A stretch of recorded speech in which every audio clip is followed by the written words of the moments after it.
Bienvenue sur le podcast Les coulisses de ton biz, le podcast pour apprendre à organiser ton quotidien d'entrepreneur. Je suis Marine, assistante virtuelle et formatrice en organisation du biz. Ici, les invités ne vont pas te dévoiler leur stratégie, mais plutôt leur organisation du quotidien pour réussir à gérer leurs projets et mener à bien leur business. Parce qu'on ne se lance pas tous dans l'entrepreneuriat au même stade de notre vie, parce qu'on n'a pas tous le même cadre de vie non plus, et surtout parce que personne n'est pareil, il existe de nombreuses façons de s'organiser. Tu vas retrouver dans ces interviews des trucs et astuces pour organiser ton quotidien d'entrepreneur et bien plus encore. Alors prépare-toi un thé, ou mets tes écouteurs pour faire ton sport et je te souhaite une bonne écoute. Je vous retrouve aujourd'hui pour mon podcast Les coulisses de ton biz avec comme invité Guillaume, que j'ai connu car c'est un ancien assistant virtuel. Guillaume est un papa entrepreneur qui a une marque, Le Préparateur, et il a accepté de jouer le jeu de l'interview pour mon podcast sur l'organisation. Guillaume, je te souhaite la bienvenue et dans un premier temps, je te laisse nous présenter ton métier actuel et nous dire depuis quand tu es lancé dans l'entrepreneuriat. Hello Marine, merci pour ton invitation. Moi, ça fait 3 ans que je suis entrepreneur. Actuellement, je travaille en pharmacie. J'ai fait un virage pour me rapprocher de mes valeurs de professionnel de santé au travers de la naturopathie. Et je garde quand même un peu ma casquette de prestataire de service aux côtés des professionnels de santé. Ok, du coup, tu as toujours fait ce métier depuis que tu es entrepreneur? Oui, c'est quelque chose qui a été toujours un peu en arrière-plan. Ok, j'aime beaucoup ce jeu et du coup, pour mettre à l'aise mes invités, je commence l'interview par un ceci ou cela. Tu es prêt? Ça marche, ok. Thé ou café? C'est PC ou Mac? dur de choisir. Mac, quand même. On sait que tu es un geek. Travail du matin ou travail du soir? Plutôt le soir. Solo ou cowork? Solo, Tu travailles chez toi ou ailleurs? à la maison. Ok. En général, tu tutoies ou tu vous vois tes clients? Ah, je vous vois. J'ai du mal avec le tu. Tu es plus à prendre un livre ou à regarder une série? Un livre, Est-ce que tu écoutes plus des podcasts ou plus YouTube? podcast, Tu es plus Insta ou LinkedIn? Instagram. Et enfin, pour finir, tu es de la team organisée ou de la team freestyle? Un mix entre les deux. Pour contextualiser à ceux qui nous écoutent, peux-tu nous dire quel est le type de société que tu as? Moi, je suis en micro-entreprise. Ok. Si c'est pas tabou pour toi, est-ce que tu peux nous partager ton chiffre d'affaires annuel? Un peu moins de 30 000. Super. Est-ce que tu connais le temps approximatif de travail que tu effectues par semaine et sur combien de jours? Alors, j'ai mis en place le tracking de mon temps, mais pas pour le travail sur mon business, que pour mes prestats clients. Mais je pense que je suis à une bonne quarantaine d'heures. Ouais, sur 4, 5, 6 jours, 7 jours. Plutôt 6, 6 parfois jours. 7. Et enfin, est-ce que tu as des prestataires ou des salariés? Je collabore ponctuellement avec des prestataires pour l'instant. Ok. On va rentrer maintenant dans le vif du sujet de ce podcast qui est l'organisation du quotidien d'entrepreneur. Est-ce que tu as une semaine type? Pour le moment, oui, assez. Ouais. Le lundi, mardi, je suis surtout en prestat client et du coup, c'est plutôt du sur site. Donc, peu de temps pour l'administratif ou les autres prestations. Et après, la fin de semaine, c'est plus prestations client, mais à distance, du coup. Ok. Dis-moi comment tu gères ta boîte mail et tes appels. Alors, les appels très mal, parce que du coup, ça arrive un peu. Voilà, faudrait que je m'organise là-dessus sur cette année, mais les mails, c'est souvent 2 ou 3 créneaux par jour où j'ouvre la boîte mail et je regarde ce que j'ai à répondre. Tu arrives à ne pas y retourner après en dehors de J'ai tes... coupé les notifications parce que sinon, dès que j'avais une notif, j'allais voir le mail et puis tu lui prends 5 minutes pour le lire et puis il revient plus tard parce que tu n'as pas le temps de répondre et tu perds un temps important. Ouais. Je rêve de savoir faire ça. J'y arrive pas. J'ai eu du mal, hein, mais c'est vrai que le petit bip, tu lèves la tête et en fait, bah non, c'est pas un de tes partenaires, c'est une newsletter, une pub, et du coup, tu papillonnes 10 minutes et tu perds du temps. C'est ça. Comment tu gères ton suivi compta? J'ai un logiciel de contact que j'héberge sur mon serveur. Et du coup, je teste depuis le début d'année un autre logiciel en ligne que tout le monde connaît, mais voilà, pour l'instant, je reste sur le mien qui fait un peu plus le taf. Ok. Tu peux nous dire quel est l'autre logiciel? Abi, Abi. Ok. ouais, qui est pas mal, qui est en train on va dire, d'exploser un petit peu en ce moment et qui est français. Donc, je voulais tester, voir quelle tête ça avait, ce qu'on pouvait faire avec. Ouais. Et du coup, t'en es content ou pas trop? Ouais, ça a l'air bien, mais après, ça permet pas d'aller aussi loin. Enfin, voilà, moi, j'ai des mails types, des événements qui sont plus ou moins automatisés, donc ça permet de gagner un peu de temps quand on est solo. Ok. Pour tout le reste de ton administratif, c'est-à-dire tes déclarations, tes factures, tes devis, comment tu t'organises? Est-ce que tu fais ça une fois, plusieurs fois dans le mois, au feeling? Alors, c'était un peu au feeling. Pour la déclaration, je gère la TVA parce que du coup, je travaille avec une majorité de professionnels, donc j'avais choisi d'être soumis à la TVA. Donc, du coup, les factures, je les enregistre, on va dire, une fois tous les 10 jours. Et après, un peu avant l'échéance de la TVA, je vais vérifier qu'il ne m'en manque pas sur le mois précédent pour mes déclarations. Ok.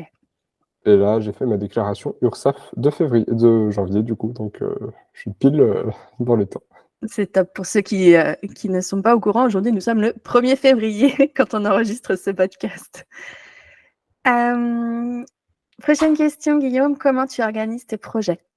Pas du tout organisé. Là, j'ai un tableau blanc global avec le nom de ma marque au centre et les différents projets autour, mais j'ai du mal à me fixer sur un projet et à avancer sur un seul projet, donc j'avoue que je suis un peu les opportunités et l'énergie du moment pour développer plutôt la branche particulier ou la branche professionnelle. Ok. Donc, comment tu gères ta communication? Pour l'instant, elle est un peu en pause depuis la fin d'année 2023. Faut que je la relance, mais j'ai beaucoup de mal à être régulier dessus et je pense que c'est aussi un gros manque d'organisation. C'est pas quelque chose que tu avais, que tu délègues, par exemple, ou... Pas encore. Et j'aimerais si un jour mon CA le permet un peu plus, mais pour l'instant, non. Faut que je m'y colle et c'est pas la partie que je préfère. Ouais. Du coup, là, actuellement, tu communiques pas du tout sur tes réseaux. Non, faudrait que je m'y remette et que je me relance là-dessus parce que j'ai une grosse prestation qui va bientôt s'arrêter, mais voilà, on peut pas être sur tous les fronts. Si tu avais un conseil organisation à donner à un entrepreneur qui soit déjà lancé ou qui soit prêt à se lancer, qu'est-ce que ce serait? Si on n'a pas d'appétence ou qu'on n'est pas assez au courant des choses, c'est de se former et vraiment déléguer si c'est possible, parce que si on n'a pas d'appétence, on va y passer du temps. Et entre guillemets, il y a un concept que j'avais entendu, je ne sais plus sur un podcast, mais le coût de l'inaction. Si pour 1 heure du travail, on arrive à gagner, je ne sais pas, 100 € de l'heure, on va simplifier les choses. Et qu'en déléguant, ça nous coûte 50, et ben en fait, sur 1 heure de travail qu'on délègue, on gagne 50 €. Et sur 1 heure de travail qu'on fait nous-mêmes, on perd 100 €. Donc la différence, elle est quand même importante. Voilà. Je pense que s'il y a quelque chose à retenir, c'est qu'il faut vraiment penser à essayer de déléguer le plus rapidement possible pour être plus efficace sur son cœur de métier. Ouais, et ça, c'est quelque chose que les gens, ils ont du mal à faire, comme on disait tout à l'heure, en fonction du chiffre d'affaires qu'ils ont. Ou alors, il y a aussi ceux qui n'arrivent pas à déléguer, tout simplement, Oui. qui n'osent pas le faire, qui ont peur que ce soit mal géré ou autre par la suite, quoi. Alors que si on essaie de tout gérer, c'est là que c'est mal géré.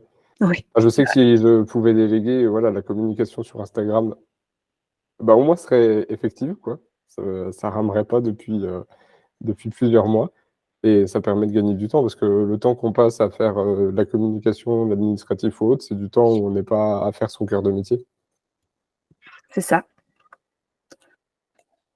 Ma prochaine question, quelle est la méthode d'organisation que tu as déjà testée et que tu détestes?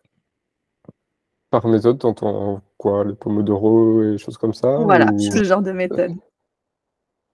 J'en ai pas testé beaucoup. J'avais testé le time blocking, mais je papillonne trop une fois que je suis dedans et du coup, je suis pas assez efficace. Pomodoro, au final, si c'est une tâche qui m'enquiquine, je vais attendre plus la fin du compte à rebours et je vais pas forcément être efficace. Parce qu'on est d'accord, c'est totalement l'objectif inverse de la méthode normalement, mais voilà. Oui, c'est ça. Ouais, la meilleure méthode qui me correspond, c'est de faire 2 trucs en même temps. Ce matin, je faisais de la prospection, par exemple, j'étais en train de rédiger les cartes, qui vont avec, mes flyers et en même temps de télécharger mes dernières factures, pour ma compta, donc parfait. Ouais, du multitasking en fait. C'est ça. Ce qui est pas le plus efficace, je pense. Ça dépend. Comme tu dis, il y a des gens qui sont faits pour ça et d'autres, pas du tout. Quel est ton prochain projet, Guillaume? J'aimerais bien me lancer sur, le podcast. Ça fait 1 an que je travaille dessus. J'ai le matériel, j'ai les bouts de sujet, il manque plus que passer à l'action, mais finalement, c'est là qu'on se rend compte que ça prend du temps aussi entre, scripter, le montage après, post-production et puis après, il faut communiquer aussi sur les réseaux sociaux parce que sinon ça va pas se découvrir tout seul, donc Ouais, on ne se rend pas compte de tout l'envers du décor d'un podcast. c'est ça. Est-ce que tu sais comment tu vas t'organiser pour, mener à bien ce projet? Que tu vas mener de front, on est d'accord? Je pense que je vais investir du temps sur la rédaction du script. Ça va me permettre après de ne serait-ce que si un jour j'arrive à déléguer, de pouvoir, fournir le script et puis de dire, on va découper, on va sortir 3 publications, sur les thématiques, qui auront été abordées et ça permettra de faire un peu de recyclage ou conversion vers les réseaux sociaux et du coup de gagner du temps et de l'efficacité et idéalement, si c'est délégué, de le retranscrire en article de blog parce que du coup, ça permet de servir tout ce qui est SEO et compagnie derrière et au moins le travail entre guillemets est fait une fois et ça pour le coup, c'est des choses qu'on peut déléguer puisque le premier travail de script du podcast, c'est là qu'il y a tout le cœur de métier, toute la connaissance et après au final, c'est facile de le transmettre à une personne externe qui aura déjà du recul pour voir ce qui est intéressant et important et puis le mettre en place et faire gagner du temps. Ouais. Puis, comme tu dis, tout ce qui est article de blog et tout, c'est un métier, à part entière de les rédiger. Pour avoir testé moi-même, oui, il y a clairement une différence entre quand c'est moi qui fais mes articles et quand j'ai eu, la chance de pouvoir les déléguer. C'est pas la même chose. Et puis tu gagnes du temps, tu gagnes en efficacité et puis après tu le vois sur les opportunités que tu peux Ouais déclencher. et tu gagnes aussi beaucoup en énergie. Oui, le C'est fou. stress et les cheveux blancs de se dire: «Ah mais il faut telle balise à tel endroit, non mais ça va pas». Maintenant, on arrive à la fin. Sur quel réseau est-ce qu'on peut te retrouver, Guillaume? Sur Instagram, pour l'instant, vu mon organisation, je suis pas très actif ailleurs. Est-ce que tu as un livre, une vidéo ou un podcast business que tu pourrais nous conseiller? J'aime bien le podcast, Marketing Square de Caroline Mignot. C'est des épisodes assez rapides et facilement actionnables. Et puis, le podcast de Marine qui parle d'organisation aussi. Non, mais l'organisation, c'est la base si on veut réussir. On a tendance quand on est entrepreneur à mettre beaucoup plus de temps que quand on est salarié. Et si on veut donner vie à nos projets et réussir, le marathon, il faut penser à déléguer, à s'organiser. Ouais, c'est vrai que l'organisation du business, on n'y pense pas assez, je pense, quand on se lance en tant qu'entrepreneur. On pense surtout à notre zone de génie, ce qu'on va pouvoir apporter à nos clients, mais alors tout l'envers du décor, c'est nébuleux, enfin. Et puis c'est un marathon, c'est pas un sprint. Alors peut-être que des fois, on se lance dans des situations où on est en fin de droit, on a un travail qui nous plaît pas, on le quitte et tout ça. Mais si on veut tenir sur la durée et puis réaliser nos projets, il faut savoir se ménager, il faut savoir s'entourer de personnes, bienveillantes et efficaces qui pourront nous épauler sur des sujets où on n'est pas au top. Carrément. Nous voilà arrivés à la fin de ma liste de questions. Je te remercie vivement, Guillaume, pour ces chouettes moments et c'était classe de découvrir comment tu t'organises. Avec plaisir, merci Marine pour ce moment.